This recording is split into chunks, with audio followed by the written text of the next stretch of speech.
Or we're packing out the psychology of money again. Today we're discovering my perspective and what I've learned from chapter 10 to 12.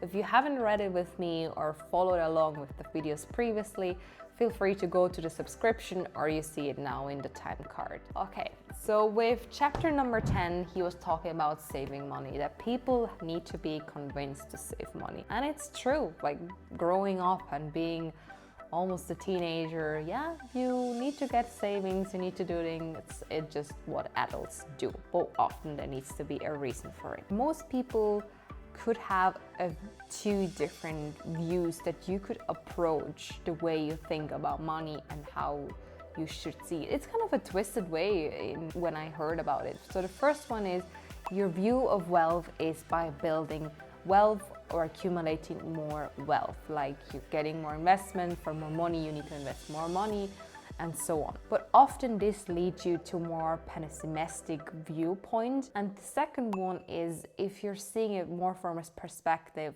of wealth building in yourself and in the way that you can approach it, is having more frugal lifestyle, desiring less, building up your humility, and see it more as a positive process and the way that you can think about yourself in the future and how you benefit from it. A big point that he was making in this chapter, person number 1 is having an 8% annual return and person number 2 has a 12% annual return.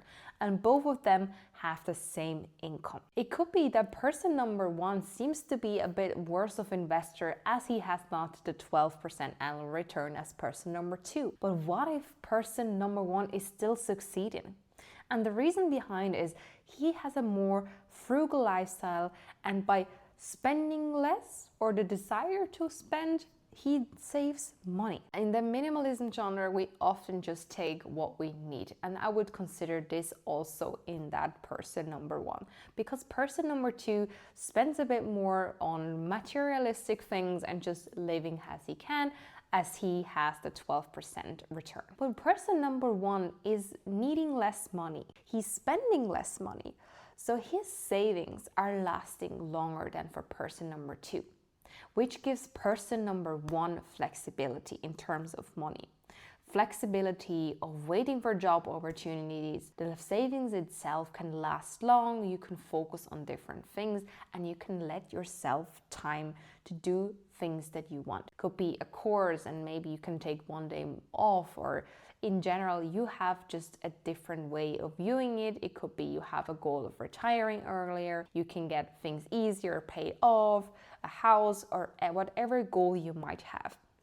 But this creates a huge and powerful gap of how you can increase your saving by just building your humility. As you desire less, you don't need more. You're happy with what you have, and that also gives you gratitude. Chapter 11 is more reasonable than rational. We shouldn't rely coldly on rational decisions because they have an effect of us. We humans are emotional creatures. We have feelings, we make errors. But the author says it's better to have more reasonable than rational decision, especially when it comes to your money. And everyone has their own opinion. It could be the rational decision is just better, but you seem to be not getting it exactly that way, so rather go with reasonable. That's what Mr. Morgan said. Why I'm bringing this up is because let's say we're talking about investing in a company. If you're just investing in a company as that was something that is recommended to you, and it's more of the rational reason. So when the sales and when the things go up, you're happy, you're getting a return, you're getting more than you think, but you're getting kind of a double effect, and more in the negative way when it goes down. You're losing money on something that you don't care, and also you're just seems to be getting frustrated, which also lead you to not stick around with this. So you just rather drop it and move on to something else.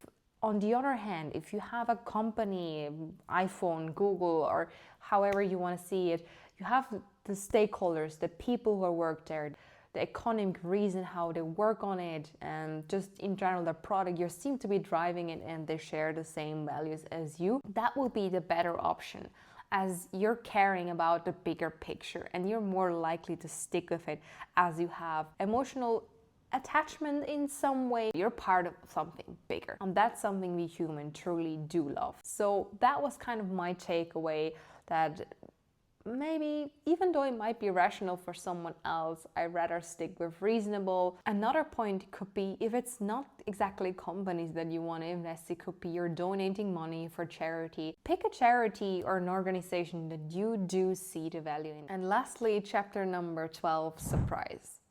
Stanford professor Scott Sagan said something that everyone that follows economy or investment market should hang on their wall is that things that never happened will happen all the time. The reason why he said that, things that we might think in the past could never happen, predictions over global warming, investments, and so on. There are very two dangerous things that can happen.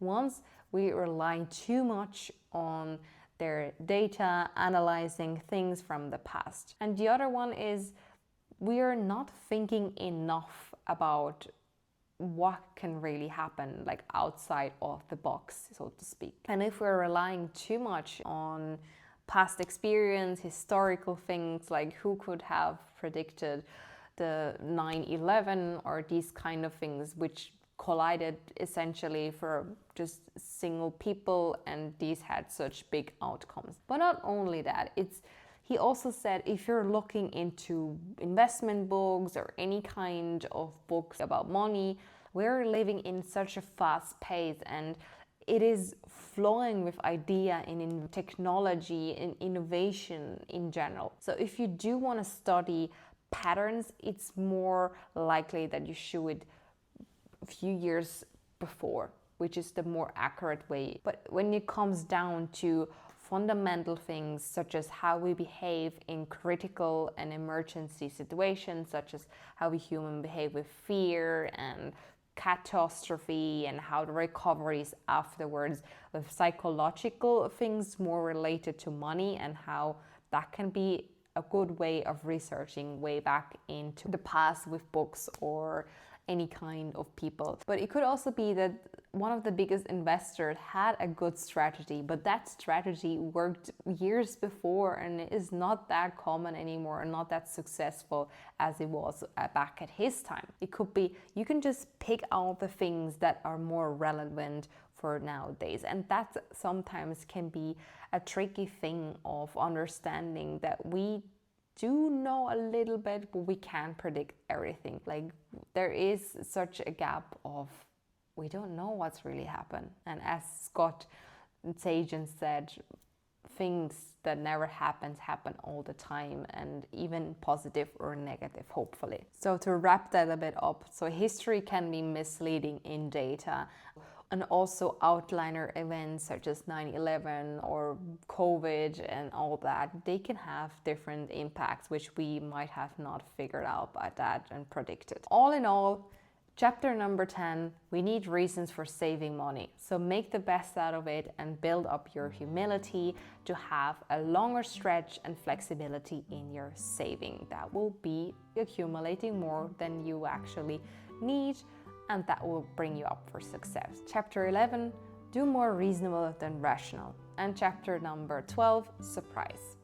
Be prepared for the unknown. But even that, think outside the box and try to follow something that is more recent when it comes to money knowledge, as it's such a fast-paced world and things are evolving with e-money, crypto, and so on. I hope you enjoyed it, and let me know which chapter was the interesting part for you. Was it 12, 10, or even 11? I would love to know it in the comments. And we see us in a month to follow along for chapter number 13. And till then, take care of yourself. Bye!